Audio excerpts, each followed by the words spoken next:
Hi സുഹൃത്തുക്കളെ, ഇപ്പോൾ ഞാനുള്ളത് തമിഴ്നാട് സ്റ്റേറ്റിലെ കീഴക്കര എന്നുള്ള പറയുന്ന സ്ഥലത്ത് ജിന്നിപ്പള്ളി എന്നറിയപ്പെടുന്ന ഈ പള്ളിയിലെ അദൃശ്യമായ കാഴ്ചകൾ കാണും. ഇവിടുത്തെ കാഴ്ചകൾ വളരെ മനോഹരമായ കാഴ്ചകളാണ്. ഈ ഒറ്റക്കല്ലിൽ നിർമ്മിച്ച പില്ലറുകളാണ് ഇവിടുത്തെ ഹൈലൈറ്റ് ആയിട്ടുള്ള കാഴ്ച. ഇത് ഒരു 100-150 വർഷങ്ങൾക്ക് മുമ്പ് ഉണ്ടാക്കിയതാണ്. അതാണ് ഇതിൻ്റെ പ്രത്യേകത. അന്ന് ഈ ആധുനിക ടെക്നോളജി ഇല്ല, മിഷനറി സംവിധാനങ്ങളില്ല, ഒന്നും ഇല്ലാത്ത സമയത്ത് എന്തോ ഒരു അദൃശ്യം ഇതിലുണ്ട് എന്ന് നമുക്ക് ഈ കല്ലിലേക്ക് നോക്കിയാൽ കാണാൻ കഴിയും. നമ്മുടെ കൂട്ടത്തിൽ പോയ ആൾക്കാർക്ക് നല്ല നോക്കിയിട്ട് കുളിർമയും ആസ്വദിക്കാൻ.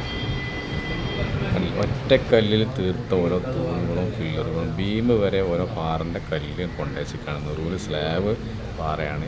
ഇതുപോലത്തെ 200 ചില്ലാനം പില്ലറുകൾ ഉണ്ടെന്നാണ് പറയപ്പെടുന്നത്. ഇത് ജിന്നിപ്പള്ളി എന്നാണ് ഇതിൻ്റെ പേരെന്നെ. നമ്മുടെ കൂട്ടത്തിൽ പോയ ആൾക്കാരൊക്കെ ഈ ദൃശ്യങ്ങളും മനോഹരമായ ദൃശ്യങ്ങൾ, ഫ്രണ്ട് ഭാഗത്തും ഉള്ളിലെ ഒത്തപ്പള്ളിയിലും ഒക്കെ നല്ല നല്ല കാഴ്ചകൾ.